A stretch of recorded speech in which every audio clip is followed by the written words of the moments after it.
Acompaña vía Zoom el ingeniero Carlos Álvarez Flores, consultor ambiental, especialista en cambio climático, presidente de México Comunicación y Ambiente AC. Gracias por estar con nosotros, ingeniero. Muy buenas noches. Muy buenas noches, al contrario. Qué bueno que me invitaron, a sus órdenes. Al contrario, muchas gracias, Macarios Quetino, Luis Miguel González. Muy buenas noches, ingeniero.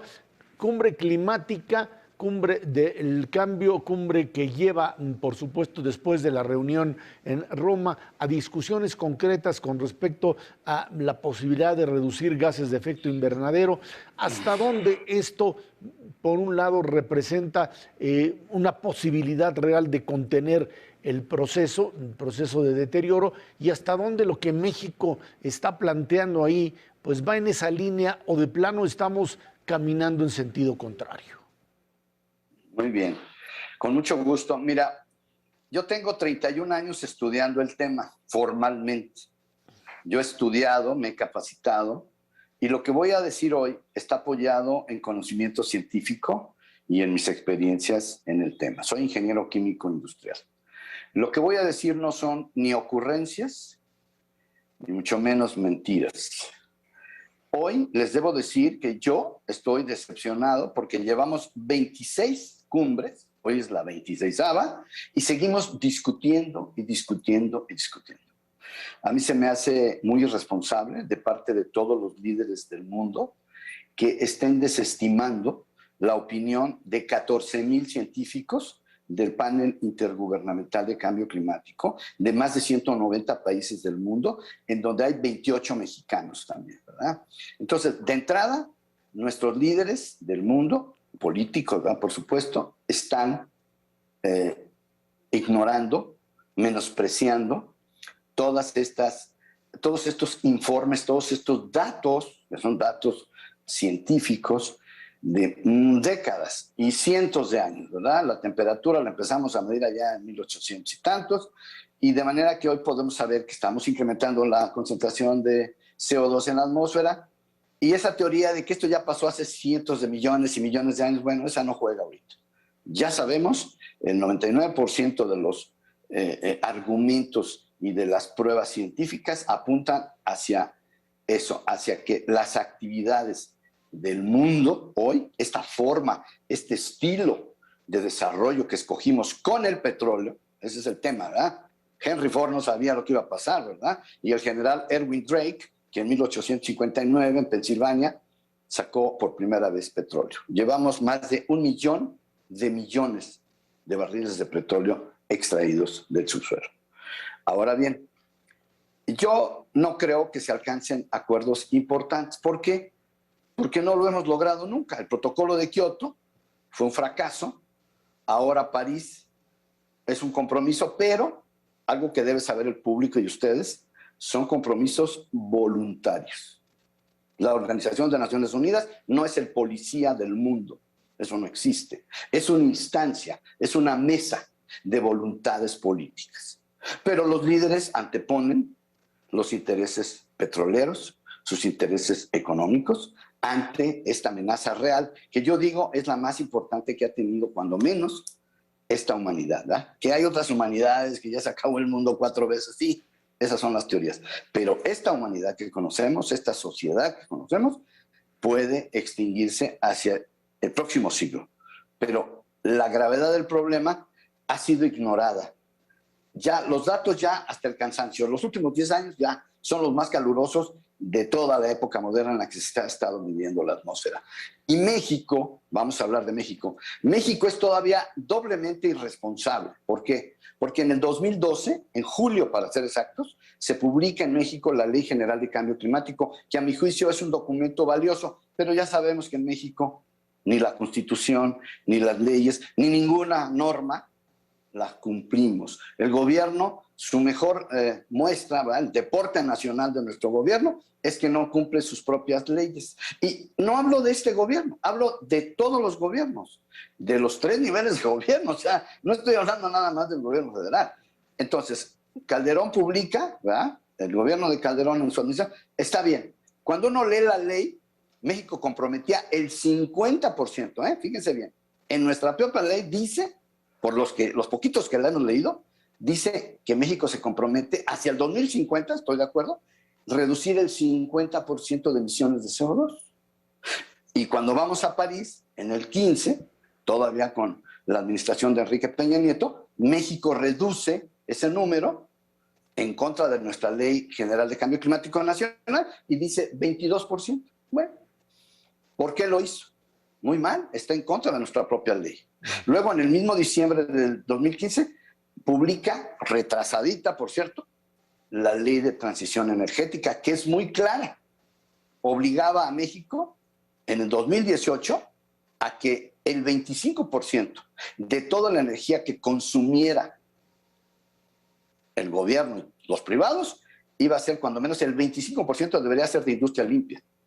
En el 2020, que acaba de pasar, el 25, luego el 30, o sea, ahorita el 30%, y al 2024 es el 35% de energía limpia. Por supuesto que eso no se va a lograr. ¿Por qué? Porque doña Rocío Nale, me acuerdo perfectamente, en febrero del 19 dijo, no, CFE va a entrar al mercado de los certificados de energía limpia y con eso destruye la idea de ese mercado, que era un mercado muy interesante energético, precisamente para promover y financiar con esos bonos, iba a haber dinero para financiar más las energías verdes. Entonces, este gobierno llega y dice, no, no a la ley de transición energética, mucho menos la de cambio climático, esa ni la han leído siquiera, ni siquiera la ha leído ni el señor presidente, ni Rocío, y mucho menos el agrónomo, ¿verdad? Don Octavio Romero López, jamás han leído la ley de cambio climático. Entonces, solamente para decir, y luego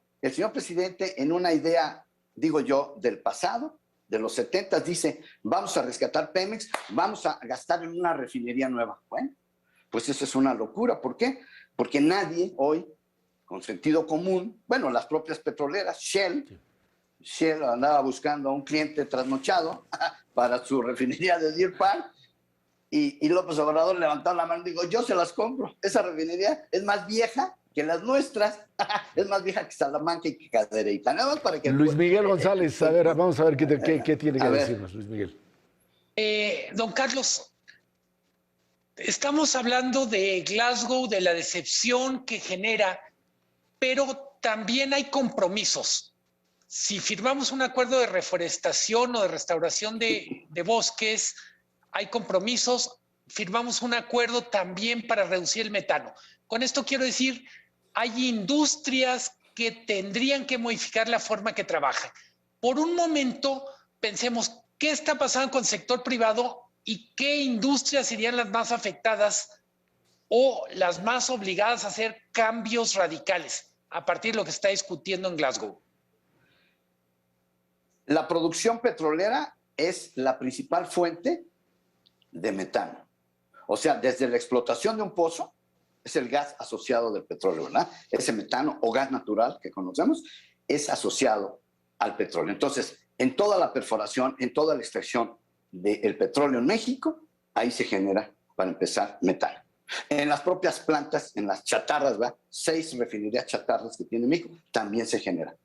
En la industria sí hay procesos, no son muchos, pero hay más metano en las excretas, en los 300 millones de toneladas que se generan cada año de excretas de animales en este país, que no tienen ningún tratamiento, ninguna biodigestión o convertirla a composta. Eso es lo mejor. Entonces, la reducción del metano que México está firmando, o el acuerdo que hoy están tomando en esta cumbre, significa, en el caso de la industria petrolera, es casi muy difícil. ¿Cómo le vamos a hacer para que ese metano no salga en la explotación o en la producción o en la refinación? Pues no, es muy complejo. Eso es difícil, muy difícil de reducir. Es más fácil reducir las excretas, los tiraderos. Tenemos 1.643 tiraderos a cielo abierto en este país que generan biogás. El biogás es CO2 y metano. Esos son los metanos. Los excrementos de los perros, nadie me toma en cuenta a mí. Hay 20 millones de perritos y 20 millones suponiendo un cuarto de kilo de excretas diarias por perrito, pues sáquenle, ¿verdad? Los que tienen calculadora, sáquenle cuántas toneladas son, y eso también es metano. Entonces, ahí está el metano, o sea, ahí están. Hay otros, ¿verdad? Los óxidos de nitrógeno, ¿dónde están? En todas las combustiones. Cuando uno quema lo que sea, se genera CO2 y óxidos de nitrógeno. Sí, nada más que los óxidos de nitrógeno valen 300, o sea, una tonelada de óxidos de nitrógeno vale 300 toneladas de CO2 y una tonelada de metano equivale a 30 toneladas de CO2. Hay gases refrigerantes que tampoco estamos destruyendo adecuadamente. Los viejos gases y los nuevos, los hidrofluorocarbonos, esos llegan a tener hasta 2.500 veces más. O sea, su poder de calentamiento global es de 2.500. O sea, una tonelada de esos gases equivale a 2.500 toneladas de CO2. Entonces, adelante. Ingeniero, creo que está clarísimo esto de cómo los combustibles fósiles están generando la mayor parte del problema. De manera pues que esta transición energética al uso de energías limpias a nivel global, pero también en México, pues puede ser el elemento fundamental para llegar al punto de inflexión y evitar una tragedia. Al respecto, ¿usted de cómo percibe que nos estamos moviendo globalmente y en México en esta transición hacia el uso de energías limpias en la generación de electricidad?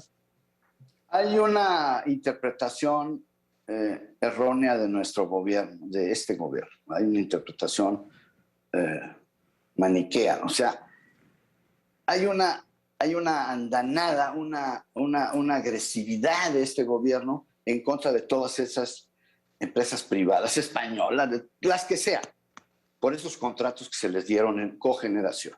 Ningún país del mundo puede financiar con gobierno, con dinero público, el crecimiento de la demanda de energía eléctrica. Ni Estados Unidos, ni Europa, ni mucho menos en China. O sea, no, nadie puede financiar porque el crecimiento y las necesidades, la demanda de energía eléctrica es inalcanzable, no se puede financiar con dineros públicos. Eso es de entrada, eso es una realidad. Entonces, decir en este momento que la CFE, ¿verdad?, que produce nada más el 38% de nuestra energía ahorita, y el otro 62% son los privados, pues ¿por qué tomaron esos contratos? ¿Por qué hicieron eso? Porque ese gobierno no tenía dinero.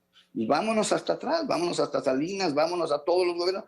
Y nunca ha habido el dinero necesario. Hoy mismo hay empresas mexicanas, ¿verdad? La de Raúl Salinas Pliego, para ser exactos. Grupo Dragón ganó una licitación en Oaxaca hace unos años, pues no pudo invertir, porque dijo, bueno, ¿y cómo vamos a sacar la energía de aquí si no hay líneas de transmisión? O sea, CFE ni siquiera tiene dinero, ni siquiera puede tener el dinero suficiente para generar el crecimiento de las líneas de transmisión, que esa sí es exclusividad de CFE. Ahí no están metidos los privados, ¿verdad? Entonces, México en contra, con un desprecio que yo no comprendo, porque yo digo, bueno, que el señor presidente no ve lo que está pasando en el mundo, que el señor presidente no, bueno, un día no dijo, allá en Tijuana, ¿no?, cuando andaba allá en la Rumorota, dijo, esos ventiladores se ven feos. Bueno, pues esa es una expresión simpática, digo yo. Esos aerogeneradores hoy están en todo el mundo, y en México no los quiere el señor presidente. Entonces dice, vamos a quemar combustóleo. Sí, ese es el otro problema de Pemex, ¿verdad?, que nos sobra el combustóleo. Adelante. Carlos, ingeniero, en este contexto parece pues, una visión catastrófica. ¿No ve alguna salida o no ves alguna salida que pudiese limitar esta tendencia pues, prácticamente autodestructiva, no solo en México, sino prácticamente en gran parte del planeta? Pues no entendemos. Yo sé que a nadie cree que en la década del 30 al 40, del 2030 al 2040, seguramente Cancún, Nueva York, Houston, Acapulco podrán estar bajo el agua. Nadie lo cree. Yo creo que sí, que si seguimos igual, que si seguimos con los oídos sordos de la comunidad internacional, sobre todo los chinos. India salió que al 2070 quiere sus emisiones cero, emisiones netas. 2070 se me hace una broma. En 2070 ya, no sé si vieron la película Waterworld, no sé si se acuerdan de la película Waterworld de Kevin Costner, pues entonces nos van a salir branquias para que podamos vivir, ¿no? Entonces, estamos siendo muy responsables, sobre todo México. Ojalá que el presidente dijera mañana, ¿saben qué? Detenemos Dos Bocas y vamos a gastar $3,000 millones en los equipos para capturar las emisiones de las termoeléctricas quemando combustóleo. Sí se puede. Por supuesto que sí se puede, pero necesitaremos un cambio totalmente de 180 grados para que pudiera suceder eso en México. Ingeniero Carlos Álvarez Flores, muchísimas gracias por haber estado aquí con nosotros. Se lo agradecemos muchísimo.